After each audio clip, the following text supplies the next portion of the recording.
What's up, y'all? This is Baraka Blue, and I'm excited for you guys to peep this conversation I had with Brother Ali.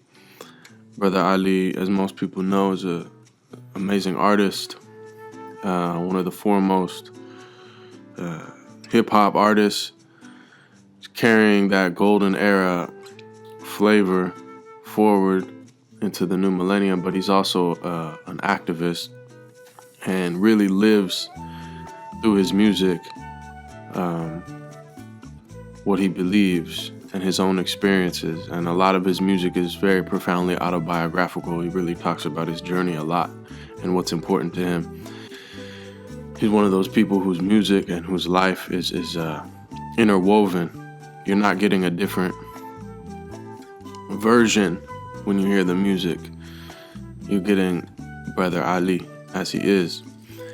I wanted to give some context to the conversation because I didn't want to just drop everybody into the abyss because it was like a 2-hour conversation and there was a lot that was covered, and it happened to be in the middle of the night in Oakland, California. And so there was some background information that will probably help process it. But basically we started off talking about hip hop and authenticity versus popularity, and what it means to be true to your art form. And then we got into art as vibration and as really a powerful tool. And then that opened into a conversation about tradition and modernity. And we were kind of discussing about non-European ways of being and knowing, which are confronted with the powerful reality of the monoculture as it kind of the dominating Western European scientism. And the context for that is that him and I just went to a retreat in Spain called the Zawiya with Dr. Omar Farouk Abdullah and many others.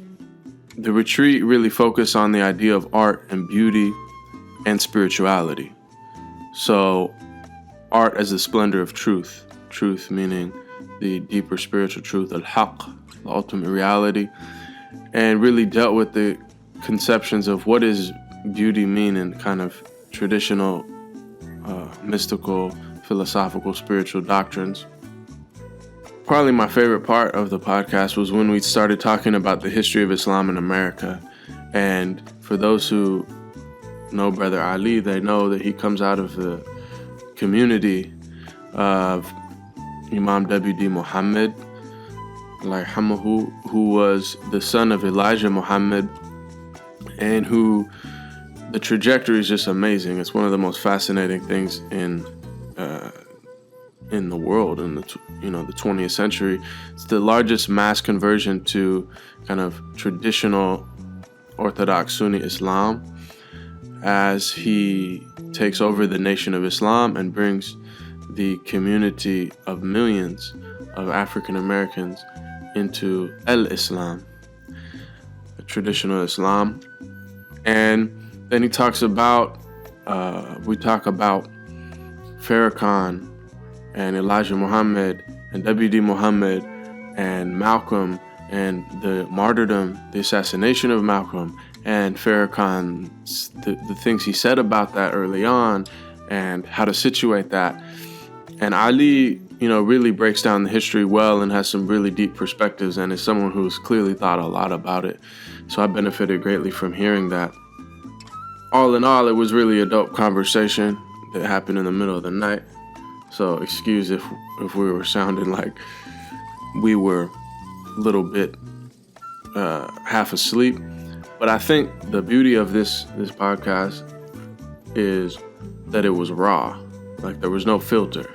It was just a sincere conversation between brothers, and I hope that there's some benefit in it. All right, y'all, without further ado, one love.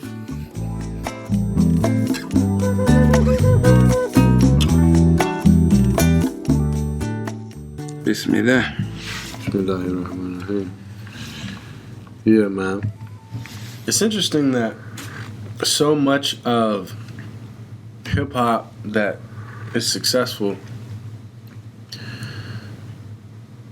like more than any other art form, it's super autobiographical. Like, you know what I mean? Like, it's people telling their story and then people being moved by their story. Like, you don't necessarily see that in, like, R&B. I guess country is a lot of stories. But it's more like, it's not like, this is my life story. Right. It's like, this is my truck and this is my... Yeah. Man, Hank Williams got some joints, man. Hank Williams the third. Yeah, he got some joints. But in hip hop, like, it's all authenticity more than any other type of music. So, like, the whole, like, oh my God, Drake has a ghostwriter. Like, Drake is, like, the biggest pop music dude in rap at this moment, and he might end up being one of the biggest, like, pop music artists, like, pop rappers that there's ever been. But still, there's an outcry if it's not completely authentically him. When every, like, pop singer has like 13 writers on every song and no one cares, right? Because it's like, that's what it is. Yeah, when you make it. When someone, it's like, I can't really understand people that were outraged if Drake had a ghostwriter, because it's like, is he like the you know what I mean? Like, when people were saying Nas had a ghostwriter on that Untitled album, dude, it broke my heart. Yeah, they were saying Stickman or somebody, one of the Dead Prez brothers wrote some of the stuff. And I was like, not Nas, because he's like, you know, lyricism. I mean... But it's like Drake, it's like, who cares, dude? No, I disagree with that. I think that Drake... The thing about Drake is that he's got a pop sensibility. He's one of the first guys to have a... And really, I mean... And that's another mold that Jay-Z broke. And it started with Biggie and Tupac. Like, Biggie and Tupac were prior to Biggie and Tupac, the biggest, like, most pop rappers were people that, like, the hip hop community didn't select. So, like, a lot of them were part of the community. Like, nobody's saying Hammer wasn't part of the, you know what I'm saying? Like, Hammer really was part of it. You know, Tone Loc it's not like Tone Loc was not from the hip hop community, or like Young MC, or like, you know, groups like that, but they were never the ones that the hip hop community was like, those are the greatest. So like Tupac and Biggie were the first guys that ever were the most popular, commercially successful, and also were, you know, the best rappers at that time. Like Pac being the most passionate storyteller, Biggie being the most like intricate, whatever. But Jay-Z kind of like didn't have the pop sensitivity of either one of those dudes. Like, his charisma is not as like overt as those guys. Like, Jay-Z really did it by spitting rhymes. Like, there's no musicality to what he's doing. There's no... But his on the mic charisma is amazing. Actually, yeah, that's what I'm saying. Like, it's not like he in interviews or like him as a person. Like, no. But that's the other thing about Drake that's interesting, not to cut you out, but it's like, Drake as a person, like, it's like, come on, dude. Like, you know what I mean? Like, if you see him, but Drake on the mic, like, he'll say some ignorant stuff, and you'll be like, bobbing your head, where if I would have heard another dude say that, I'd be like, I can't listen to this. You know what I mean? Like, something about him he has. Yeah. Because he's so nice. You know what I mean? You know, and yeah, it's funny. But so I'm saying, like, but Drake, I would say Drake is like complete pop. Like, everybody, I think everybody knows that, like, Drake is a pop dude. But his ability to rhyme, his actual bars, for a pop dude, he's the greatest, like, you know, and he's actually singing on these, right. So, like, yeah, everybody's doing what they're doing. Like, if you're mad at Drake for being, like, the freaking, you know, like, for not being freaking Dead Prez, you mixing up who he is, you know what I mean? Everybody's kind of just plays a role right and exact, you know? I mean, I'd still really appreciate that about hip-hop, you know, and not that it's, like, not on some, like, purist, like, you know, hip-hop, you gotta be 100% real, because that's obviously not the truth.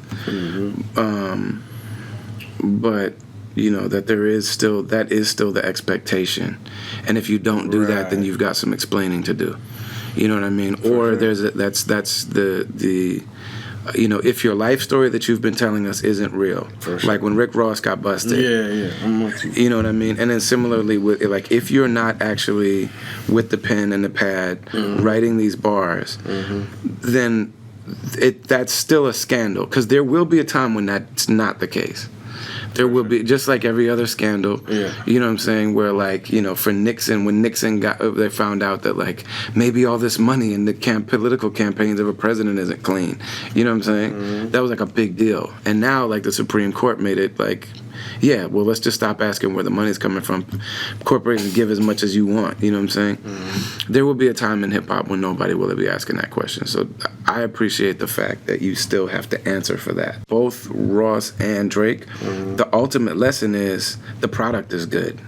Or the product is, and I hate using this word, like this is like a word that like, radio people and basically people have started to use, like the word is effective. This music is effective. And the person that started using it and really broke my heart was Questlove. Because like Questlove used to be the guy that's like, this is whack, this is not good, and I don't care. I'm not mad at these people, but I'm going to say that like I don't like this music. I mean, there's like straight up, interviews with him where he's like, I stopped worrying about whether or not music was dope and started thinking about, is it effective? And like to me that's a problem. But and I mean that gets back to the thing about with those two dudes is that they still make music that works. Like that music is still of benefit to somebody. Right. And so the product is still what it is.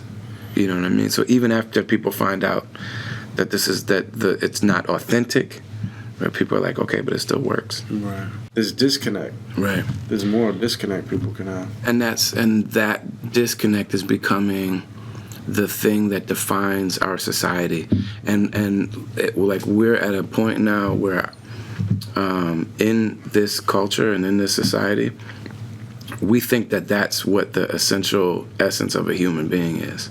We think that's what humanity is.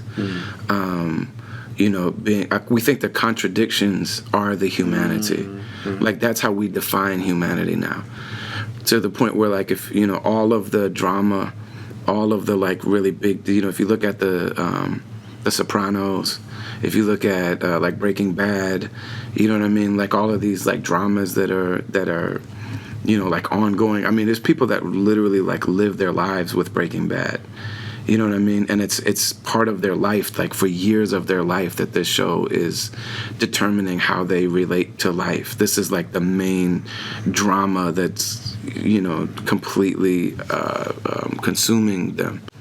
And no, man, that's a real point. It's like, if you look at traditional stories, in all these traditional cultures, the hero was clear and the villain was clear. Right. Like, but now it's like all these people you're talking about. Tony Soprano, he's an anti-hero.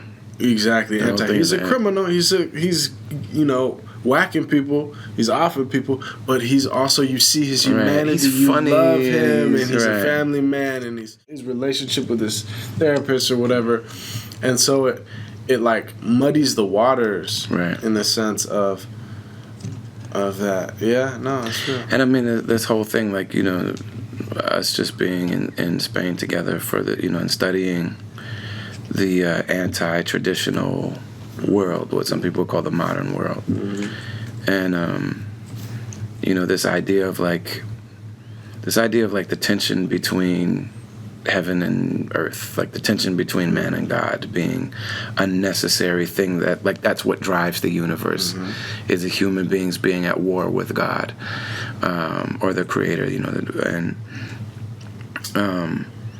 like it really struck me when we were there, especially the people that we were there with, what an atheistic idea it is, that like people just accept as a like basic truth this idea nobody's perfect. You know what I mean? Like that's not a spiritual idea. Like the spiritual idea is that the prophets are perfect, and the special sages or saints or whatever you want to call them, that those are perfected human beings. And it's amazing to actually be with, to like be in a room with people like that.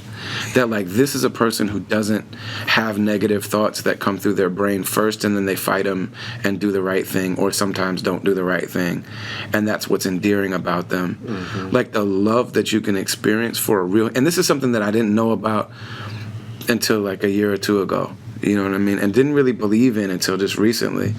And then once I started to believe that like maybe there really are people like that, then they just started showing up in my life and like reaching out to me, you know. But like to be with a person and realize that I had no idea what it was to love a person until you realize that this is a person who has disciplined their low self. Or like discipline those, like they discipline their anger, like, you know, the people that we're around us, not that they don't have anger, like these are people who could, you know what I'm saying? Well, you know, like we know that a 70-year-old man that could easily kill a human being with their hands. No problem. Just probably with looking at him, bro. You know what I mean? You can stop your heart just. Right. I mean, yeah. And there's no, you know, somebody ask him, like, you know, like just the things that this, like, you know, that these great people say, like their anger's not gone, their you know, desire to procreate isn't gone, their desire, but they're disciplined, like they're angry when it's time to be angry, and they are, you know, conquering what needs to be conquered, and they're fighting what needs to be fought. But you know, and along with that, and there's no tension between those things and their beauty and their love and their consciousness and their you know. It's a really amazing thing to witness, and that's like, if there's one thing that like that I could do in life is like let the world know that this is possible, just that it's possible. And I feel like ultimately when we boil Islam down, this is how I'm starting to see it. I've been Muslim for 20-something years, and I feel like I'm just now starting to get a shadow of what this thing is really about, and like the idea that it can be right. Like the idea that the creator is perfect and that nothing that the creator does is problematic. Like there's nothing problematic about the divine. You know what I'm saying? Like it seems like such a simple thing, and like the complete, like the society we live in cannot imagine that. You know what I mean? And that a human being can actually be beautiful completely. That a person can be completely beautiful to where that's all they are is beauty. People have been so hurt by like the individuals and like people and institutions that are supposed to take care of them, that they have no trust for anything anymore.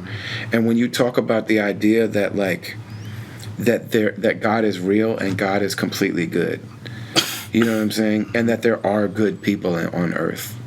Like that really is ultimately what Islam is. La ilaha illallah, Muhammadan Rasulullah. God is real and good people are real. That's the whole of Islam. You know what I'm saying?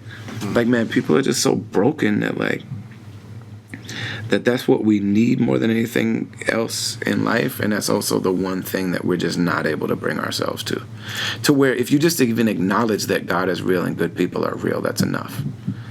Like just acknowledging that. Yeah. According to Islamic tradition, God's real, prophets are real. Yeah, and that's the path. And it's like, if you believe that, that should color every breath you take, every action you take. And I was thinking about that. It's like, your creation story is not inconsequential. Like you what you believe about the cosmos is going to affect every interaction you have, every breath you take, every step you take, man. Because if you believe, you know, that there was a Big Bang and there was a nothing behind that, nothing before that, and then by absolute random chance, accident,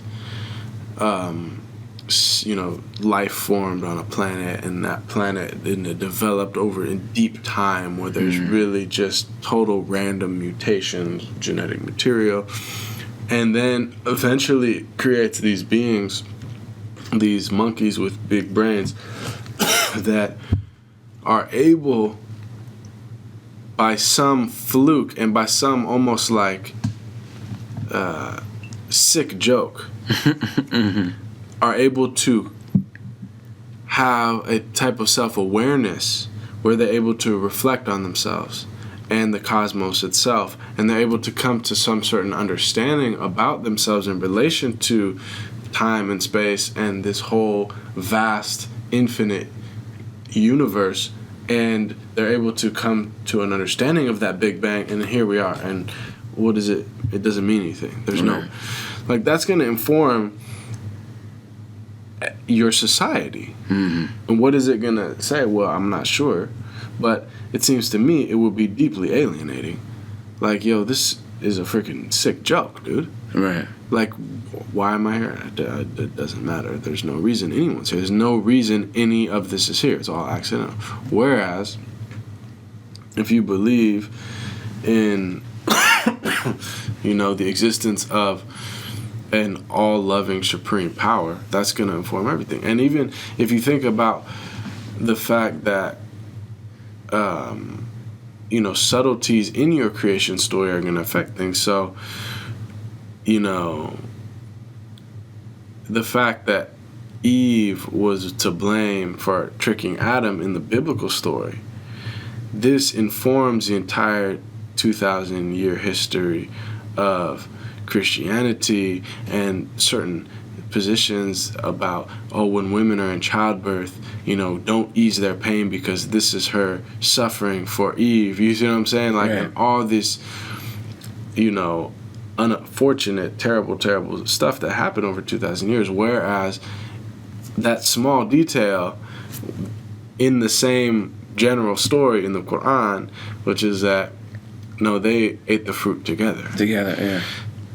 It totally alters that whole thing. And also, another even more, bigger picture thing is that in the Quranic narrative, Adam and Eve, there's no original sin. Right. It's forgetfulness. Right. It's heedlessness, that they forgot ultimately the divine command. They forgot their true nature. They forgot the purpose. Whereas the original sin comes to color the entire history of Christianity. And this is, this. And so if you believe that we're ultimately sinful creatures and we can't escape that inherent nature of sinfulness except for some other human being dying for our sins, versus if you believe we're actually all created as pure beings of truth and beauty, but with forgetfulness of that nature. Right. We're prone to fall into forgetfulness of that reality, and the path is to awaken to that. That's going to affect the entire society, not let alone the individuals within that society. And then even, looking at things in that creation story, the biblical idea that Satan in the biblical story says God doesn't want you to know everything. Like, if you eat from the tree, it's the tree of knowledge. You're gonna know things, and God doesn't want you knowing stuff. So, like, your service to God is based on your stupidity. Right. And blind faith. Right. And if you knew, then you wouldn't do that. You know what I mean? God is worried that you're going to find out too much. You're going to see behind the curtain, and you're going to find out that it's like the Wizard of Oz. And then you're not going to follow God because you're going to know things that are going to stop your service. Whereas in Islam, Satan brings them greed, basically. Like, Satan doesn't bring them knowledge. He brings them greed. Like, you'll live forever.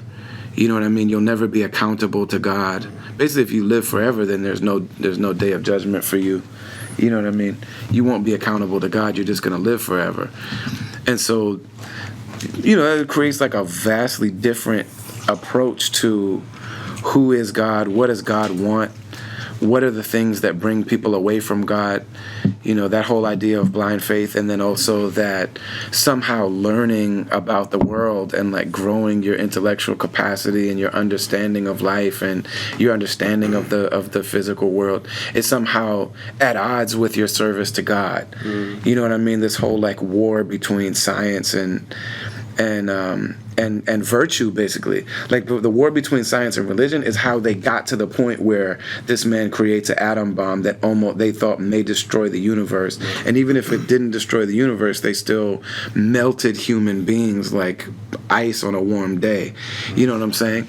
That like our technology now is at odds with our virtue.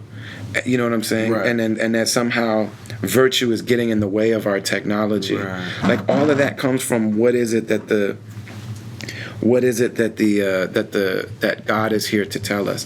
Whereas, you know, in the Islamic story, the idea that greed is what takes us away from God. So if we look like at those two stories, one of those stories caused the modern mess that we're in, and the other one warns us of the modern mess that we're in and offers the solution to it. Mm-hmm. Do you know what I'm saying? That you're greed to have what doesn't belong to you, mm-hmm. to own things that aren't yours to own, such as your life. Like you don't own yourself even. So like the idea of you living forever is like this is a you know, mm-hmm. amazing, and not to mention. You know, the story, the way that the biblical scholars understand when the earth is flooded and Noah's children, he's got, you know, he's supposedly, they say that Noah is this like drunken, mm-hmm. a crazy person that doesn't know if he's really a prophet or if, you know what I mean? This person who served God for like 950 years, mm-hmm. you know what I'm saying, is somehow this drunkard who doesn't know what he's doing. Like the only human being basically that got saved in the entire world and tried to save the world. And when the world rejected him, went on and was saved by himself. Now we're supposed to believe he's like this dysfunctional drunk, you know what I'm saying? Alcoholic, maniac, lunatic. But then, so then he has these sons, and his sons see him naked on the beach, drunk, like celebrating what? The fact that the world, like, you know what I'm saying? And that one of them covered his nakedness and he got to stay white. And then the other ones, you know what I'm saying, had different gradations of... Is that actually in the Bible? Or is that just like an interpretation of that story? That Imam Muhammad said that that's not in the Bible, but that it's an interpretation that came later. Right. I've never read the Bible, but Imam Muhammad... There is like a curse of Ham. But yeah, no, that's what it is. And then there's like one of the children like straight up laughed at him and was mocking him and all this kind of stuff, and that he was cursed black and that his children were the servants for humanity for the rest of time. Trip out. So we share a common, mentor and, teacher in Dr. Omar Farouk Abdullah. And one of the things that he always points out that I think is so amazing, especially just in the way that he says it, but the idea that, like, look at ancient language. You know what I mean? And he always says, in Arabic is 10,000 years old. It's like, man. And how do you know this? You know what I mean? But he knows it. I would love to see somebody try to argue that fact with him. But just like this idea that, like, the ancientness of a language like Arabic and the amazing precision, beauty, like the fact that, and you know this better than me, but like the precision of Arabic, the beauty of Arabic, the layers and gradations of meaning are literally infinite. Like, like we know people who have dedicated their lives to mastering this language, and they say that it's utterly unmasterable. It's like trying to master space. You know what I mean? We don't know where space stops, and they don't know where Arabic stops. Like literally, like these people have been working on it for all of these centuries, and they don't know where it stops. So this is a language that like ancient people had, and like here we are. And I've got a 15-year-old, and I think he's a relatively smart dude. You know what I mean? But it's very difficult for him to remember there, and there, two, and two, your and your. You know what I mean? It's very difficult for him. And it's not just because he's in private school. You know what I mean? Like some of the youth that I work with, I mean, you and I just were in a place where we were working with youth that go to the best schools on earth. Like these are elite kids that go to like the best supposedly educational institution that the West has to offer. And I'm saying, like, I've been texting with some of them, and I love them. If you hear this, I'm not dissing you, but I'm saying, like, their punctuation and I'm not I didn't graduate from high school, in a public high school in the hood. You know what I'm saying? My understanding and, like, my actual, like, use for basic punctuation and sentence structure and things like this, it's like, man, what are we really talking about at the end of the day? What are we really talking about? And like he said, yeah, they couldn't build an iPod, but they built human beings. Man, come on, man. And that exactly right. And that's one of the things. Like, the further languages were more complex, the further back they get. And then they simplified and they broke down. Like, it's not like, how do you explain that if those freaking, people were just cavemen freaking babbling? Like, no. And again, like what you're saying, they didn't build iPads, but they built human beings. So the question is, what is the purpose of human existence? Because if we're talking about progress, you are not saying it. But hidden in that is an assumption of what it means to be a human being and what the purpose of life on Earth is. And if it is to have more freaking technology and to be able to travel at further distances and to measure and quantify the physical, tangible world, okay. But that's not even a scientific position. That's a philosophical position. That's right. You're making a religious, philosophical, theological statement about existence, which your tools don't allow you to make. So you can't measure that. You can't confirm that. You can't test that hypothesis. Right. Yeah, you're using like physical sciences to yeah. So, and I mean, it ultimately gets down to like this like reductionist way of looking at things that really is divide and conquer. It really gets back to domination, owning ourselves, owning the world, owning other people, owning the environment, owning the physical world in an attempt to live forever. It ultimately is what, the Islamic creation story says, the purpose of the, eating the tree and all this stuff. These people thought, like, go into this area that you've been told not to go into. You have no reason to know why not to go in there, but if you go in there, and you're given everything. Allah literally says, eat anything you want to. So everything that's here is for you, except for this.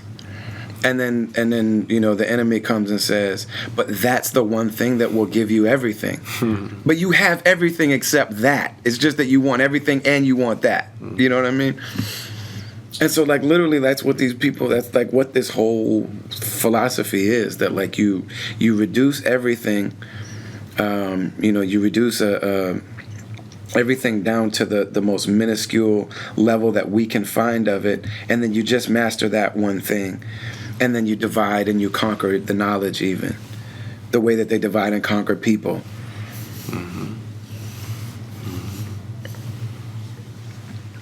So like the logical question, I think, is that we get to this and we look and we see that, like, no sane, rational, sound, healthy, rooted, grounded, loving person thinks that this is it, like that this is the way to live. Like, there literally is. I don't think there's anybody who has any kind of like consciousness. There's always like a whole lot of people that just kind of go along with whatever. They're just not questioners. They're not lay awake at night wondering what's my life about. People, they used to be, but whatever. But then I don't know many people that feel like we're winning. Even the average person, like even the person who's not really like delving deeply into things, if you talk to them about things like, they all know that our food isn't real food. You know what I'm saying? Like, that's a commonly known thing, and that we don't even know how to get back to real food again.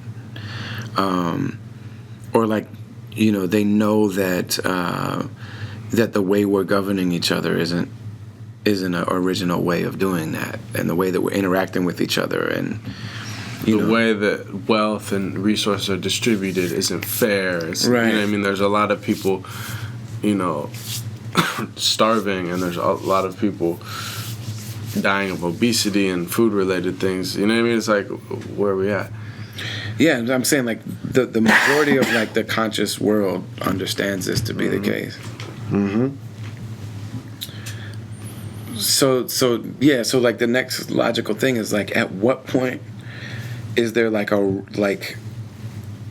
does this get to a place where people are so fed up? You know, like, Sheikh Hamza Yusuf said, this world is just crazy enough to drive you to God. Mm. You know what I mean? Mm-hmm. You know, I can remember thinking to myself, you know, and now it feels very stupid, but I remember thinking to myself, like, when I would hear about these old scholars from 600 years ago, and I won't say their names because the thing that I'm going to say about them is just going to reveal a deep ignorance and stupidity that I had at one point. That's really blameworthy, I think, and really was, like, damaging to me. But, like, I used to think about some of these people, and, like, I would think that in a certain ways I was better than them. You know what I mean? And like you said, these are living libraries of human beings. Like, these are people who literally were like polymaths and knew language and knew archery and knew calligraphy and knew the entire history. So I mean, some of these people wrote encyclopedic histories of the world. Like, one person with no internet and barely a boat to be able to get across the water, but write a fairly accurate, like, history of the entire world with no carbon dating and no, you know what I mean, all of this stuff.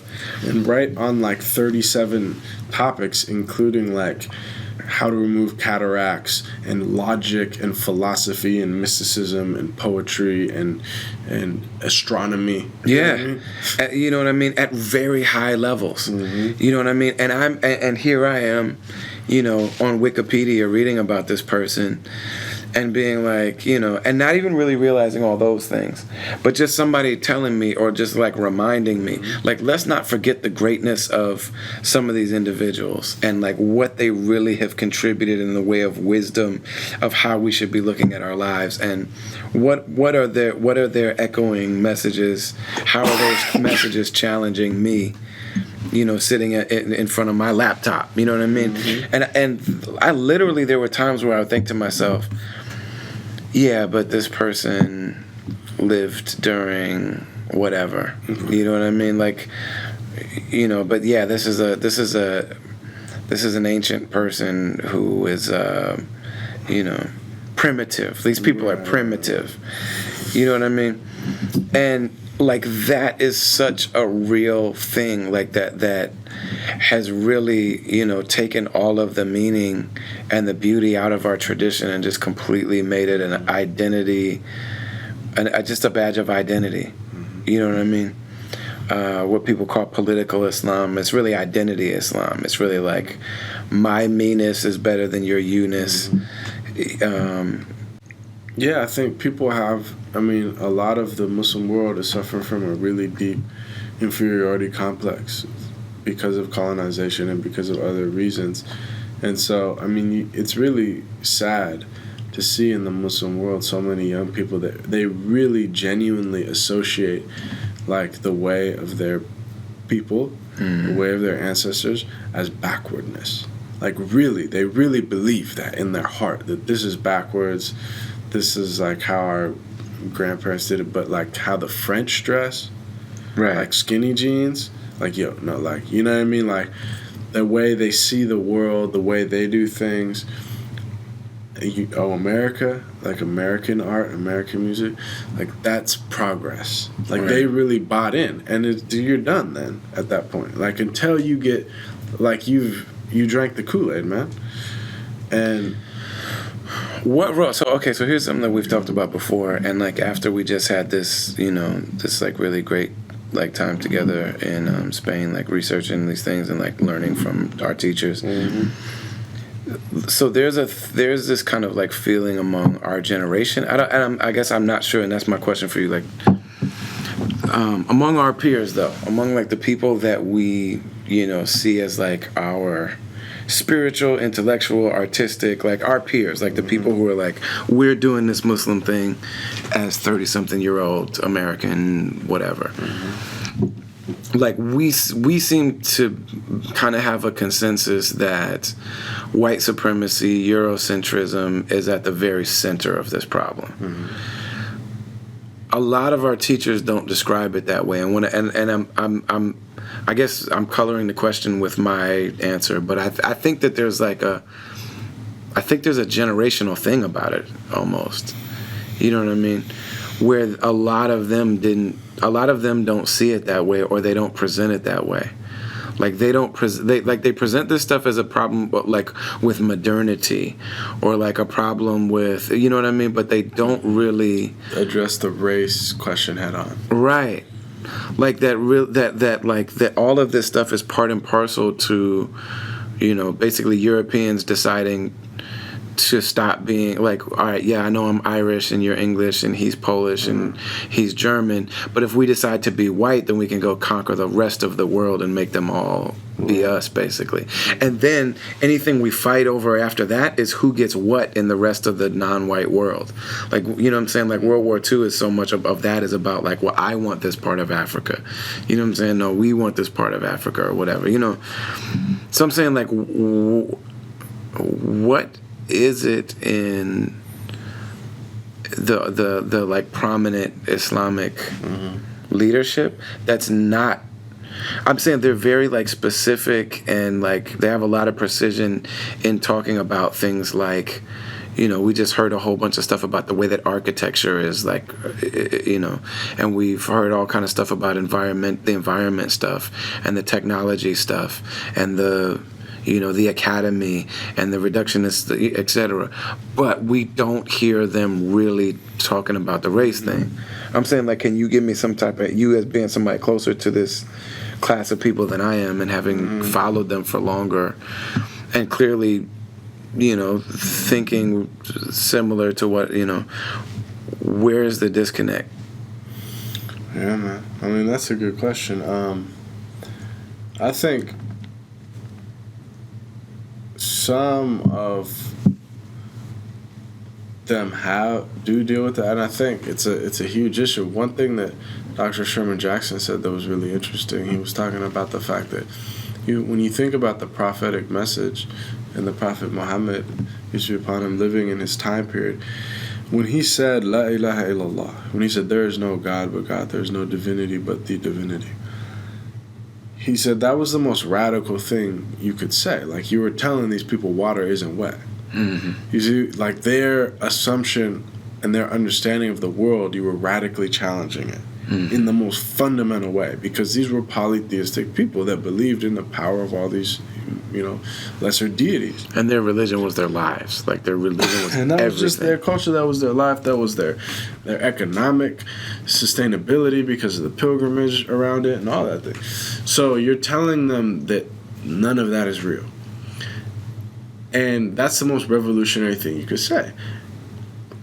And Dr. J was saying, now, if you were to go to the average person on the street in America and say, there is no God but the one true God, they'd be like, I know, dude, what are you talking about? Like, leave me alone. Like, they wouldn't actually disagree with you. Right. Which poses an interesting point to reflect on, which is that has La ilaha illallah become less revolutionary? And the point that I think he was getting at is, of course not. But that we have just not identified the idols of our time and articulated La ilaha illallah at them. Because there's nothing more revolutionary than La ilaha illallah. And I would argue, he didn't mention this in this specific conversation we're having, but one of the primary idols of our time is white supremacy. Clearly, undoubtedly, and destroys, it veils the hearts of so many people, and it destroys so many people's lives, and it's really unbelievable, its pervasiveness. And if we're not understand, our tradition has the answer to that. I mean, the Prophet ﷺ, his life is the answer to that. His teachings are the answer to that 1,400 years ago. I mean, he's literally the first person in recorded history to say there's no superiority between a white and a black and a white, Arab, non-Arab, except for in God consciousness. Like, he's like, to make a universal statement that racism is unfounded, like, I don't know if you can find one in the historical record before that. And so the point is that this tradition has in it the healing to that disease, the ultimately disease. But if we fail to, apply the cure to the sickness, then who do we have to blame but ourselves? You know what I mean? Absolutely. And yeah, I mean, the question you raise is an interesting one, and I don't necessarily have the answer. Yeah, I mean, it seems to be, as soon as I became aware of, and I mean, partially like part of what I'm talking about, is that I was raised in a very isolated Islamic community that's really unique in that sense, that like no other group of Muslims came and taught them Islam. My community, like basically we had a person who knew that a lot of the enslaved Africans who were brought to America were Muslim. A lot of them were great scholars and sages and descendants of the prophets and descendants of the companions of the prophets and things like that, but also would come and try to teach Islam. And there were people that did that. Like, there were people that came and taught Islam. But there was no kind of, like, movement of it. It never, like, took on any kind of, like, social, like, inertia or, like, it never really picked up momentum. And so this person came from the Indian subcontinent probably, and had dealt with some colonialism and had some idea for like what internalized white supremacy is about and all that kind of stuff, and basically gave people a creation myth that he thought would one day lead them to the ability to be able to comprehend the idea of Islam. Yeah. That like you're a vicegerent, you're a reflection of God. You know what I mean? So he basically gave them, they said, right now you have God in the form of a white person and you think that you're the devil, but you are a reflection of God. So he gave them God, the idea of God as a black person, to basically, counteract or contradict that. So eventually these people have like a, so you have 1930 to 1975. So like, you know what I mean? You basically have 45 years of that. And then somebody says, and then somebody basically is able to re-examine the Islamic tradition. And so this whole community developed without much influence from the tradition, from the global Muslim community. Like, it really was in a vacuum. And even from 75 until now, you have like entire mosques of people who their leader read in English, for the most part, English translation of the Quran. He did read and write Arabic, and his knowledge of Arabic was good. Imam Muhammad, God have mercy on him, my teacher and my, the person who brought me into Islam and made me love Islam. But I mean, he wasn't a classically trained.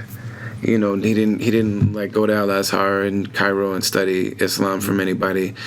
He basically, with a pure, like a innocent heart, read the source materials and asked for guidance and received it and guided people really amazingly well.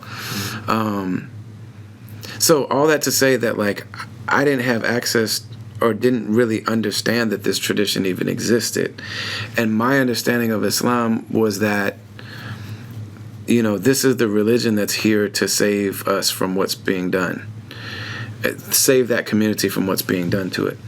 Then, I get introduced to the tradition and like all of these traditional teachers, and it really seems to me like the only ones like really identifying white supremacy as like the way that you would put it, one of the idols of our time, are the African American ones. And all of them mention it. All of them say it. Do you know what I mean? But in terms of like when they give their talks and when they have this discourse about this is the evidence of where the modern world is wrong, it's not central to them. Right. It's not central. You know what I mean? And I asked like one of my teachers recently, like I just asked him, is it central or is it a peripheral thing? And he literally was like, that's a good question. And it just kind of made me like, I was kind of taken aback that like, I wonder for people outside of just the African American experience to acknowledge white supremacy as a central disease, a central idol of our time. I just really wonder if that's a generational thing. And part of why I wonder that is, does this mean that our generation is going to be the one to really finally diagnose that? That's a good question. And I mean, it's not like it's only something affecting African Americans. Like, look at just the bleaching cream industry in India, Pakistan, North Africa. Somalia. You know what I mean? Like, it's I mean, we have Somali people in the Twin Cities that their babies are being affected. You know what I mean? God help us, man. But yeah, because those creams have mercury in them, and so people are bleaching their bodies, and while they're pregnant, and the babies are being hurt. Yeah, and I'm sorry, not to cut you off, but like you're talking about, it doesn't only affect. I'm saying it's a disease that also affects people who have been convinced, like are buying into the idea of whiteness as their identity on Absolutely. Earth. Like that as like, you know what I mean? And this is like two European American people talking to each other, for people that can't see us right now. You know what I mean? Mm-hmm. But like people that like identify themselves before they learn who they are, before they learn anything about themselves, before they speak a language, before they have before they learn the Star Spangled Banner and the George Washington and the cherry tree and the Constitution or anything about who they are, or the Bible or whatever, like believe that there's this thing called white and that's what I am. You know what I'm saying? Like, yeah. I'm no, it's a trip, man, and I think what you say is important, man, and I don't really necessarily have the answer, and I think, in fact, again, even if you're talking about people that, even if you're saying, oh, well, we're, within the community, outside of the community, like, it's affecting everyone. So it's like there's no reason not to talk about it. And it's almost like missing this golden opportunity. And then there's also the reality of just continuity and understanding, like, the first settlement of Islam in these lands. You know what I mean? And it's like Islam was, as a communal religion here in America, was the upliftment of black people and the liberation from white supremacy. It was the cure. And you know what I mean? Like, so to kind of just totally neglect that, and like that's what the average American even associates it with, like that, like, you know what I mean? And it's interesting to think that with all of the kind of conversation around police brutality, Black Lives Matter, racial injustice, all the kind of like old racial tensions that are flared up by Obama's presidency, and just the racial tension of our moment, like, to miss the boat on that, like, to not be dialed into that, to not have nothing to say about it, to not be cued into that, it's just like you can't be more negligent of really the prophetic inheritance in a real way. And it's interesting that people like Farrakhan, I mean, I'm really fascinated by the fact that, like, you see so many people that, followed Imam Muhammad into al-Islam, into, what is traditional Islam.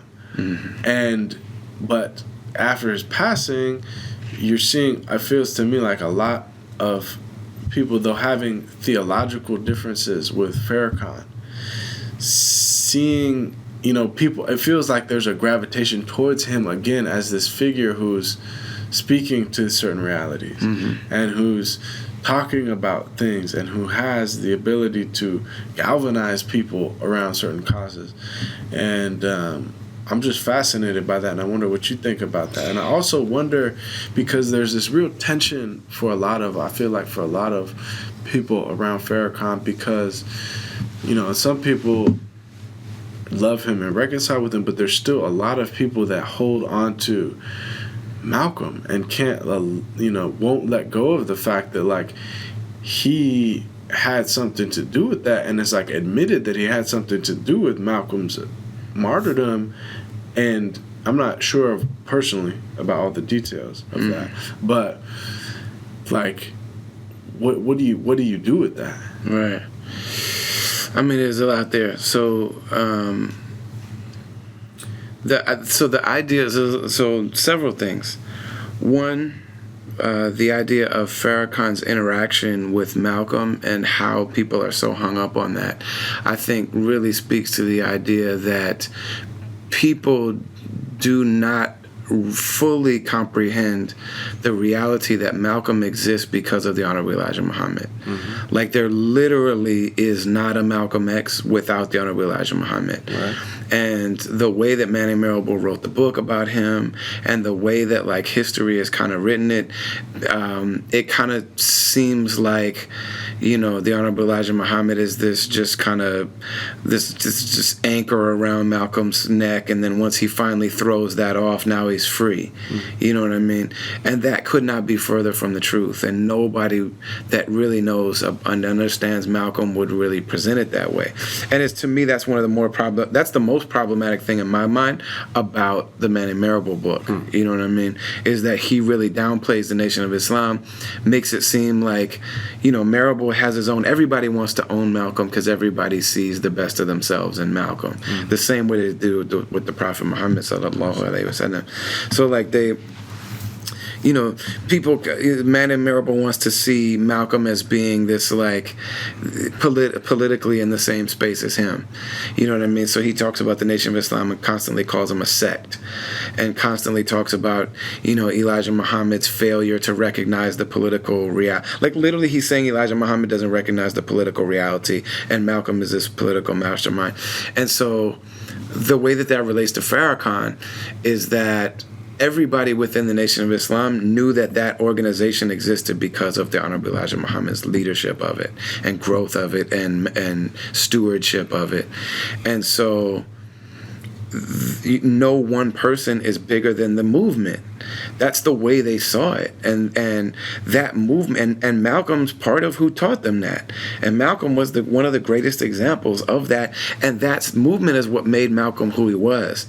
There's no sitting in the cell, studying for 14 hours a day until his eyes go bad and he needs glasses, and there's no aardvark, like reading and copying the entire dictionary, and mastering classical works that were, like, donated from Harvard to the prison that he was in.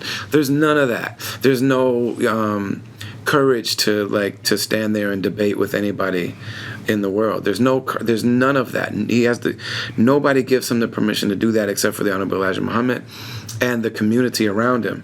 So anything that Malcolm says, he's very brave, but everything he says, there's a community of people around him with their own laws and with their own. So when he talks, the gravity of it comes from the fact that the Honorable Elijah Muhammad was a community organizer in the truest sense of the word. And he's second. I mean, the only one that you could even compare to him in the history of black people in this country is Frederick Douglass. And there's a great case to be made for the idea that Elijah Muhammad was more successful than Frederick Douglass, even though he definitely built off him. But so when Malcolm starts to speak against the leader of the Nation of Islam and starts to want to be free, the idea at that time is that you are not the movement. Other people outside of us might think that you're the most, marketable. And I'd say there's in no way to denigrate Malcolm, but like the way that they were looking at it is like, Mike Wallace, who built his whole career on the Nation of Islam, might see you as the yummiest one to put on TV, but in reality, we were a community before you. We're going to be a community after you, and so Farrakhan really saw Malcolm as a threat to the fabric of society within that group. And so whether or not he had any personal jealousy or something like that, you know what I mean, that's nobody can really say that for sure. That's all an assumption. So the idea that somehow Farrakhan was the one that made everybody mad against Malcolm, Farrakhan was when Malcolm left, he was the best spokesman for Elijah Muhammad. And I mean, that's undeniable. Anybody that's heard Farrakhan speak knows why that is. So I think that whole idea of like blaming Farrakhan. Now, since then, and I'm not a follower of Farrakhan. I love him. I genuinely love him. But he, got together with Betty Shabazz. The footage of it is on YouTube. They went to the Apollo, and Betty Shabazz is very, very graceful and magnanimous in that moment, because she stands up there on stage with Minister Farrakhan. This is in the late 80s, early 90s maybe, and she says, "I pray to the God of our ancestors that you're guided and that you're in the best of your intentions are successful." And it's amazing. It's an amazing thing. And then when one of Malcolm's daughters is charged by the government with a plot to kill Farrakhan, Farrakhan hires the best lawyers to help her with that case, and then takes her on television and apologizes to her. And then a lot of people say that the Million Man March being a day of atonement, there's an opinion that Farrakhan was his own personal atonement was atoning for that. And since then, all the black public figures that Farrakhan has parted companies with, he's never publicly spoken against them. Jesse Jackson stepped away from him. We love brother Jesse. Barack Obama dissed him. We love our brother Barack Obama. He might offer critique, but he never came out and said the things that he said about Malcolm or any of that ever again. Even Khalid Abdul Muhammad, you know what I mean? When he left the Nation of Islam, we feel for our brother. We disagree with our brother, but we love our brother. So that basically really gets to the lack of understanding about the fact that that was a real community. That was a real community that existed in this country. And our brother Sohail, who wrote Black Star Crescent Moon, said that's the closest thing that there was to a caliphate within. Like that was, you talking about the Islamic State, that was an Islamic state. Mm-hmm. They had courts, they had laws, they had enforcers, they had taxes, they had their own welfare system, they took care of people, they had health and human services, they had everything that a society and a media, yeah, I mean, they literally had everything within that thing. So that's that part of it. In my opinion is, and this is something that I'm just now starting to be a little bit vocal about, and I know that there will be some backlash to this, and I say it just because I'm reporting my experience on what is happening in my heart. But part of why I think that people are moving back towards Minister Farrakhan after having, basically Elijah Muhammad, Allah have mercy on him, passed away. And you had two different camps or two different developments. Imam Warithuddin Muhammad, God have mercy on him, basically says the things that we were taught about the creation story, this like new creation myth, he says it's myth, which doesn't necessarily mean it's not true, mm-hmm. but it means that it's a symbolic, synthetic kind of story. That's not from Islam. That's what he says. That's not from Islam. And in that sense, it's not truth on the level of Quranic truth. The Quran is the truth. And this is what we're going to base our lives on. We're going to root ourselves in this and not in the stuff that Farad brought us. And he risks death. Like, he spends the next several years with people literally attempting to assassinate him at every turn. And then after that's well established, then he says, okay, now let's look at this as a creation myth and see if there's anything valuable about it. Farrakhan, on the other hand, says, this is our truth. This story is why we're us, and we're not leaving it. And if we go back to the Islamic tradition, we're integrating the two. There's no world where where there's one and not the other. They're not mutually exclusive. You know what I'm saying? And these things point to each other, and we're going to set about proving that. Right, which is outwardly some pretty seemingly contradictory theological positions. Right. So it takes a lot of gymnastics to get to that. Right. You know what I'm saying? And it's a really interesting thing that to watch the younger generation of thought leaders in the Nation of Islam who are really amazing human beings. People like Minister Abel Muhammad in Chicago, people like Minister Nuri Muhammad in Muhammad's Mosque number 74 in Indianapolis, Indiana, are amazing human beings, and watching them kind of live that out in real time, in constant service to justice and the community is a really impressive thing. And then not to mention Imam Sultan Rahman Muhammad, who's a classically trained imam in Damascus and is the national imam of the Nation of Islam. And when you listen to his Jummah sermons, his Friday sermons, you hear him teaching Islam, traditional Islam, and then referencing certain things within the Elijah Muhammad's language that was pointing to that.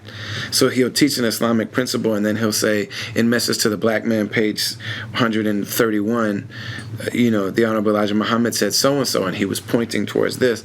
So all of that is really interesting, but in Imam Warathaddin Muhammad's community, which is my community, there was a lot of independent growth and a lot of independent, almost isolated growth that created an amazing tradition and relationship with the Quran and the tradition of the Prophet, peace be upon him, where people were looking at the source texts and really with their own connection to God, interpreting them into the modern context in really amazing, creative, beautiful ways.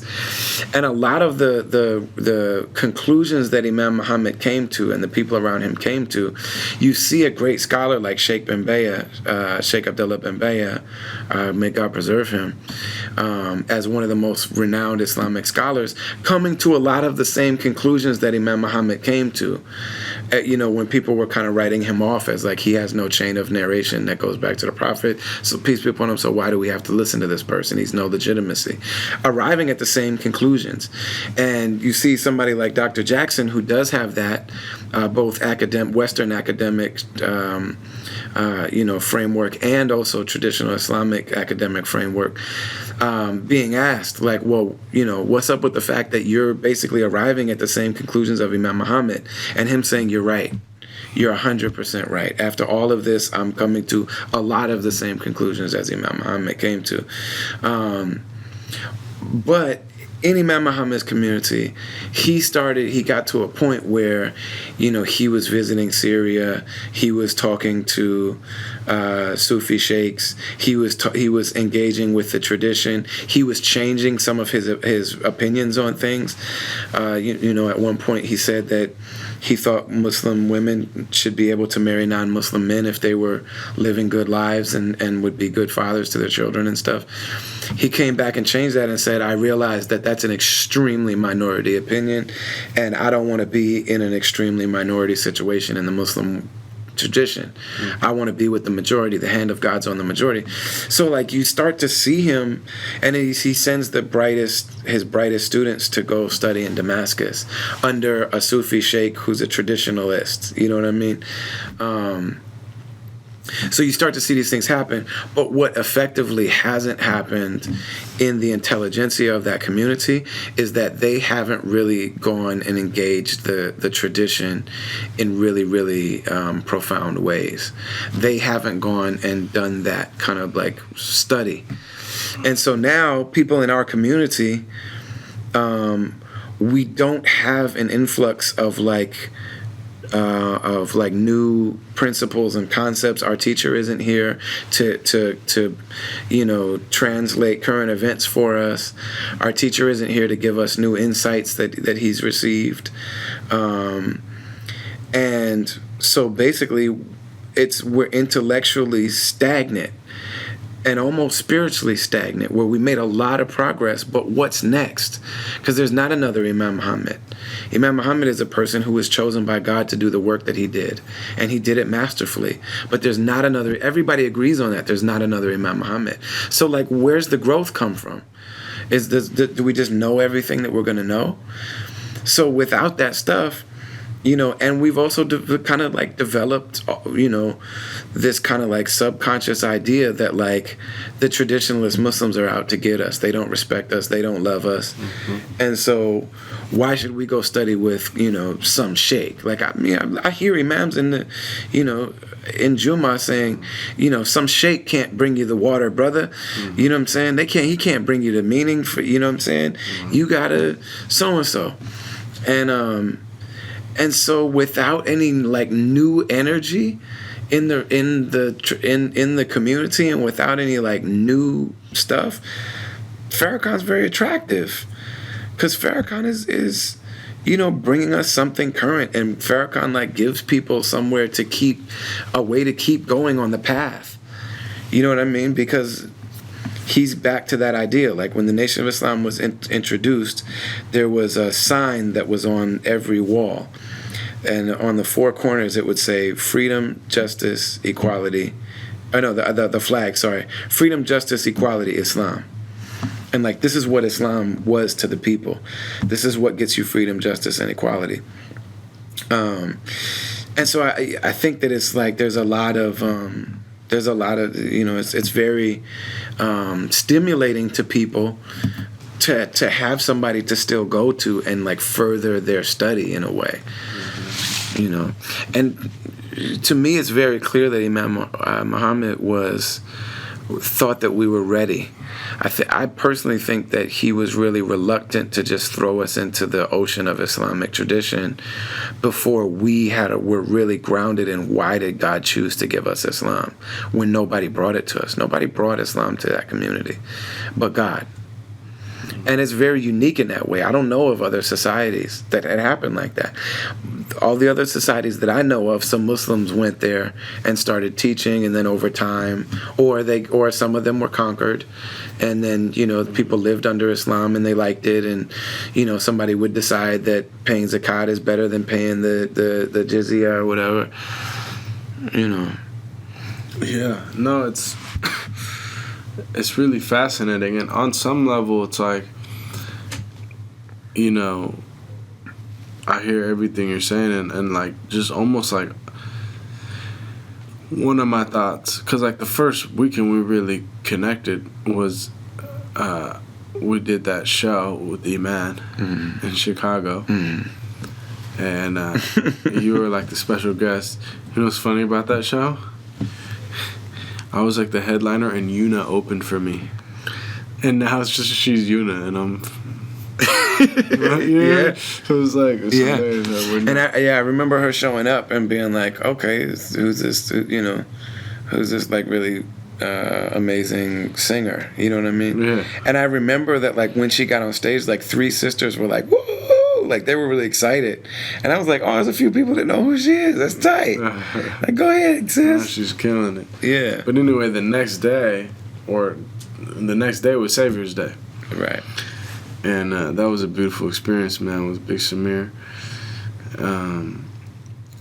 But one of the things that I'm reflecting on is like they have, in the nation and in WD Muhammad's community, by extension, it's like they have this very unique history and this beautiful trajectory and this amazing amazing journey and voyage. And it's like, unfortunately, most of the traditional, immigrant Muslims, they're not even aware of it. Right. Let alone respectful of it, right. Let alone able to honor it and meet these individuals with the specific needs that they have. Because it's like, on some level, the insularness of the Imam Muhammad community that you see, like, in certain communities,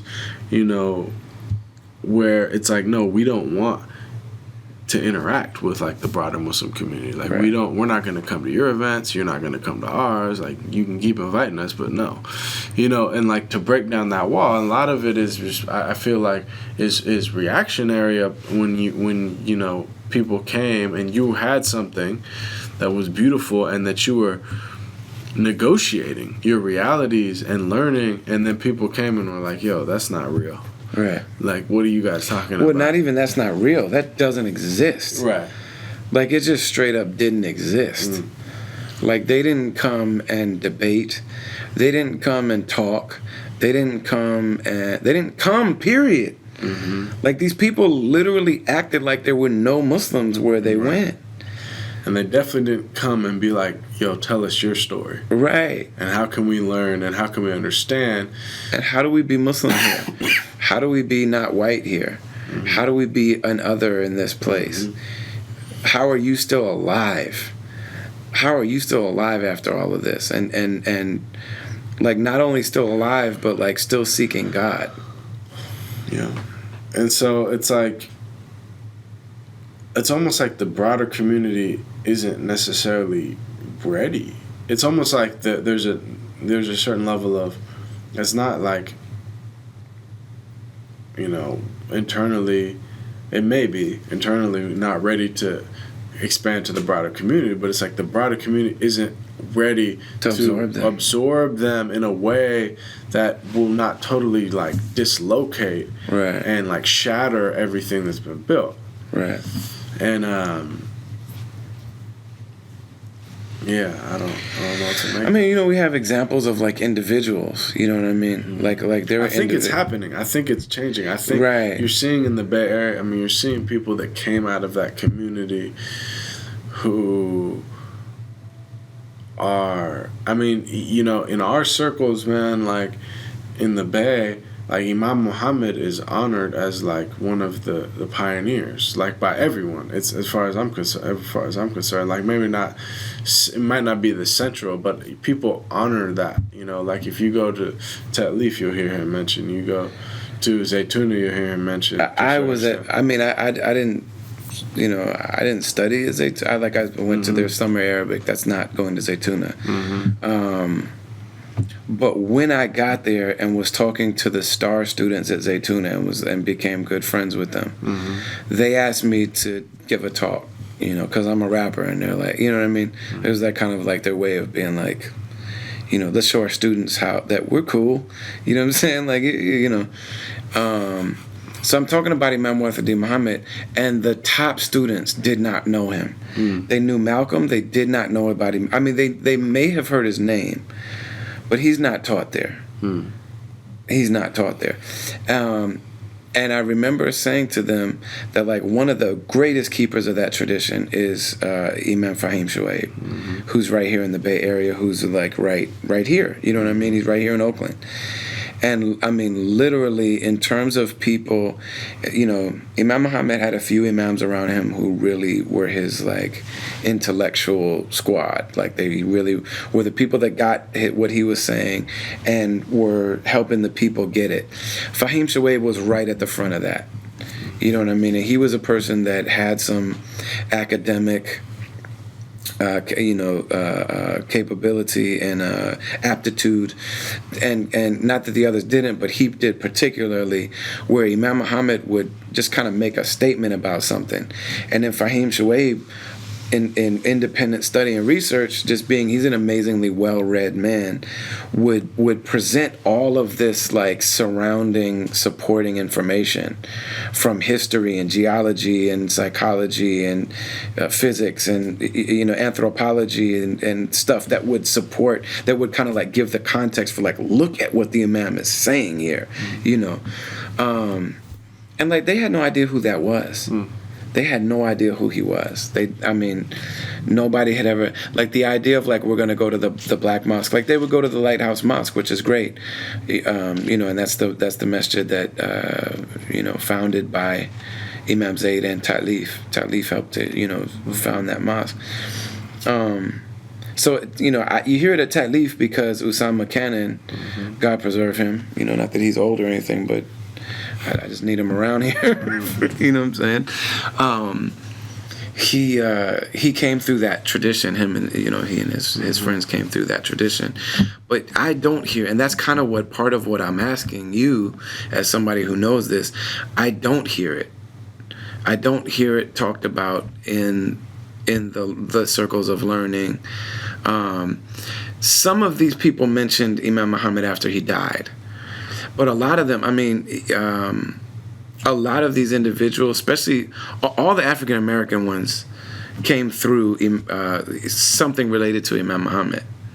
They're Muslim because of something related to Imam Muhammad. Like all of the main intellectual figures that I can think of in our community, the black thought leaders in our community, some sort of proximity.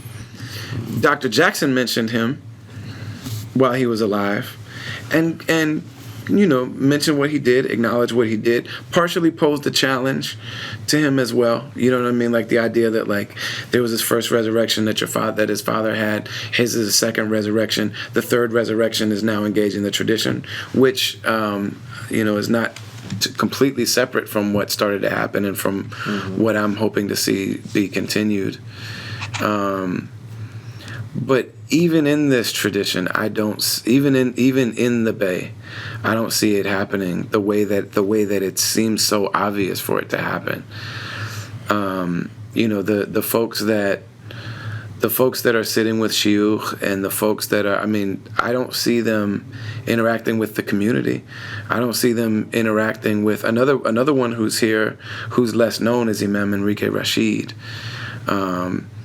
He was very, very close. He worked very closely with Imam Muhammad. He's the one that told me that Imam Muhammad came back from visiting Sheikh Kuftaro, who Imam Muhammad called him his Imam. And this is a great, Naqshbandi Sufi scholar who started a school, and Imam Muhammad said, that's my Imam, and started and sent his students there, and then came back and with dhikr beads saying, the Sufis use these.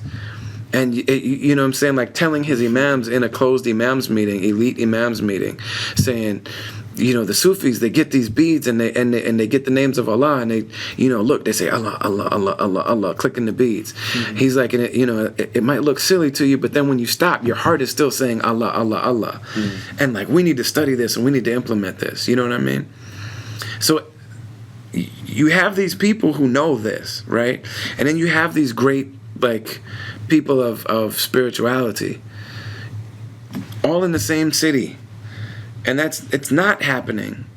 I don't see it, like, and it's very, very, I have a sense of like anger about it, man. Partially because I didn't know about it for so long.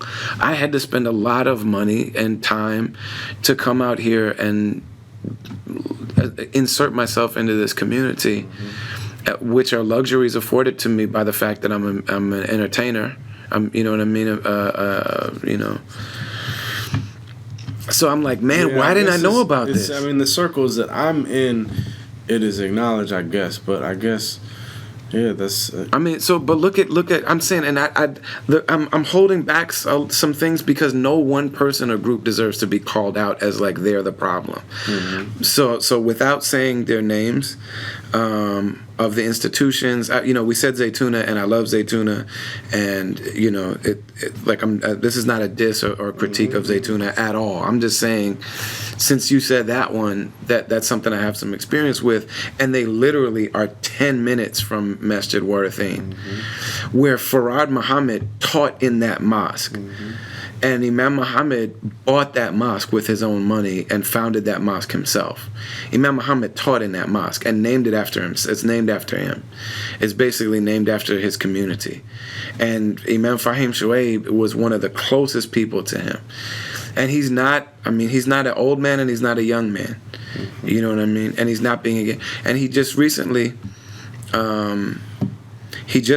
was asked to come do, there's these extracurricular, like Wednesday night sessions you can go to if you want to, at Zaytuna, and he was asked to do one of those. You know what I mean? And which is great, but there's no acknowledgement that that's a living tradition that's in this area. And if you think about the big conferences or the most notable teachers of Islam, they're not talking about Imam Muhammad. They're just not. They're not mentioning that at all. They're not talking about that. Yeah, for sure. It's really interesting that if you really think about the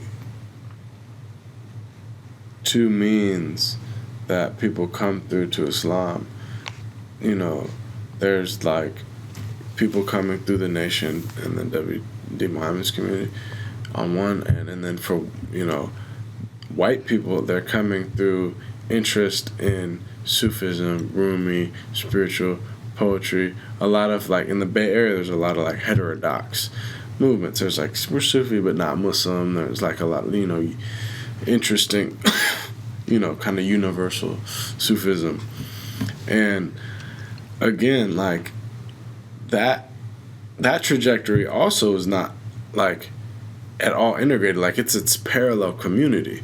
There's not overlap, with the kind of I guess you could say traditional Muslims.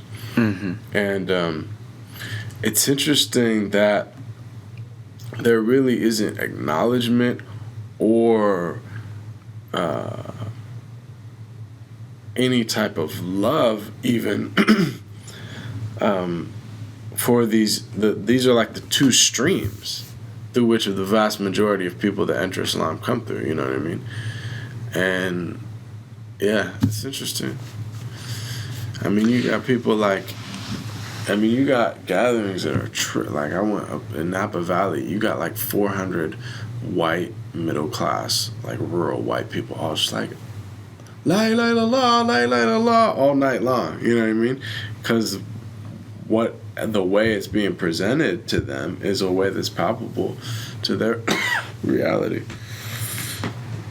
And see, on the flip side, I didn't know that existed. I literally had no clue that existed.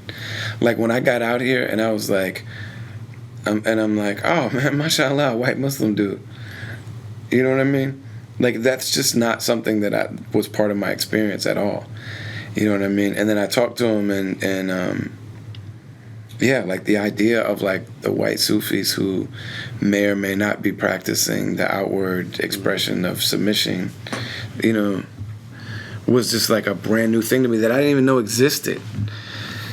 Similarly to how when you talk to people, they don't know this other thing existed. But I think, inshallah, to try to bring in a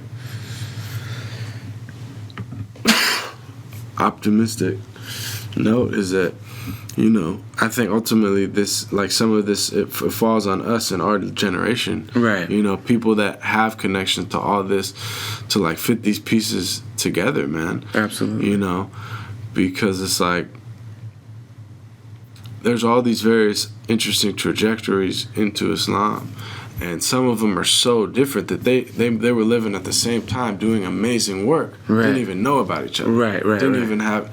And it seems, and it's interesting because, again, to be the inheritor is my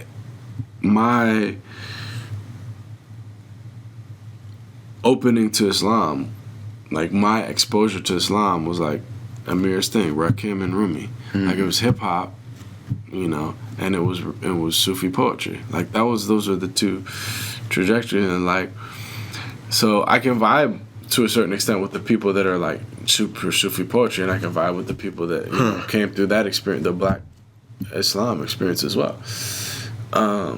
But there's not a lot of overlap, man. You know what I mean? There's not a lot of overlap yet. But I think that's a role that I think we're gonna see, man. Honoring all these trajectories, and you're seeing it. I mean, who's that one that the author who wrote about global Muslim youth culture and hip hop? But he talked about how like Malcolm has now being honored in traditional Muslim circles as like a saint. And his maqam, his grave, is becoming a place of visitation. Yeah. Which is just fascinating if you think of it in the context of traditional Islam. Like you go to the saint's grave, you ask for blessing, the baraka, you know, you pray for them, you want that connection and all that. And like the fact that Malcolm is beginning to, you know, is to hold that place for a lot of traditional Muslims is fascinating. Yeah, absolutely. And then I mean the other thing that like some elders have reminded me is that we're very, very new. Like Islam is still very new here. And like for Islam in places like India to become what it is, it took a long time. You know what I mean? Even Egypt, I mean the Muslims ruled Egypt for hundreds of years before Egypt became a Muslim country. Yeah, it was like 500 years before Egypt even became 50% Muslim. That's so amazing to me. That's like a beautiful thing. But yeah. And so that's one of the things that I see is like, yes, our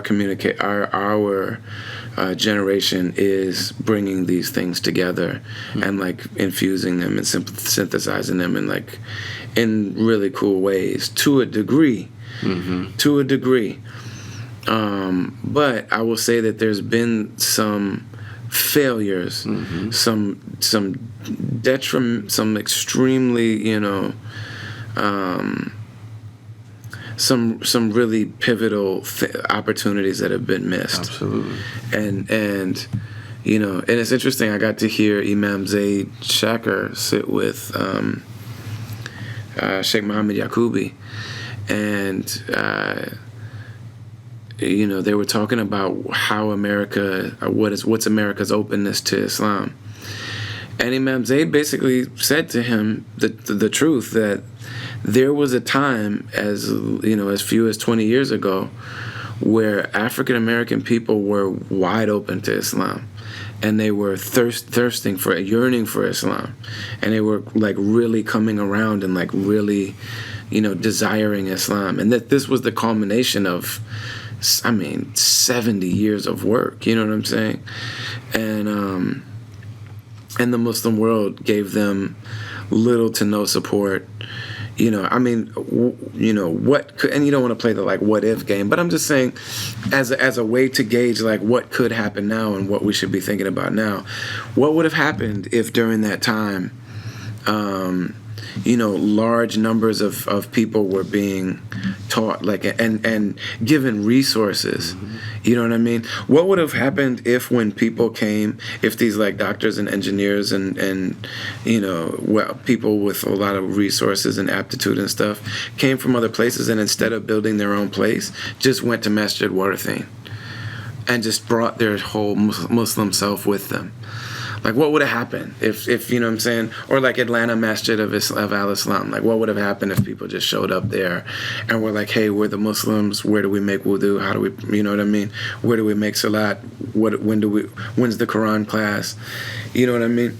So to look at those things now and realize that, you know, that by not acknowledging that community, it's not really just a matter of not acknowledging history, because now that Imam Muhammad's gone, they are starting to say his name more. I've heard almost all of these people, now that he's gone, say, well, what Imam Muhammad was doing was amazing, and I didn't hear that when he was alive.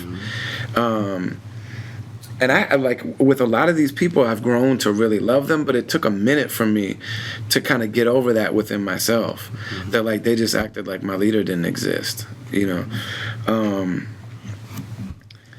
But so in this, so it's not just a historic thing, but to talk about what's going on right now, and like the fact that the grandchildren of Imam Muhammad are out here right now, and and like you said, they're in the Black Lives Matter movement, and they're going to Farrakhan, because nobody, you know what I mean? Not nobody, but very few of the modern Muslim intelligentsia is really speaking to their real lives. Mm-hmm. Yeah, man. And like you say, it's even just from the effective, if we go back to being effective, it's a strategic mistake.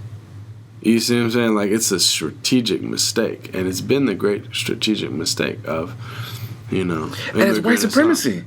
I'm sorry to cut you off, but I'm saying like that's the ultimate thing that you get back to it. It's like, why didn't that happen? Why didn't that happen? Right. If there was a powerful community of like white Muslims that were like nationally active and were doing these things and had these mosques, please believe it would have played out way differently. Right. Than if it was some inner city black Muslims. Mm-hmm. There are some places where that's happening. What we're talking about. Mm-hmm. One of the places that it's really happening is the Atlanta Masjid of Al-Islam, which is the Atlanta community in Imam Muhammad's Atlanta, mosque in Imam Muhammad's community, where the imam that really made them grow was Imam Pliman El-Amin, who was either Harvard or Princeton, I can't remember, but he was an Ivy League,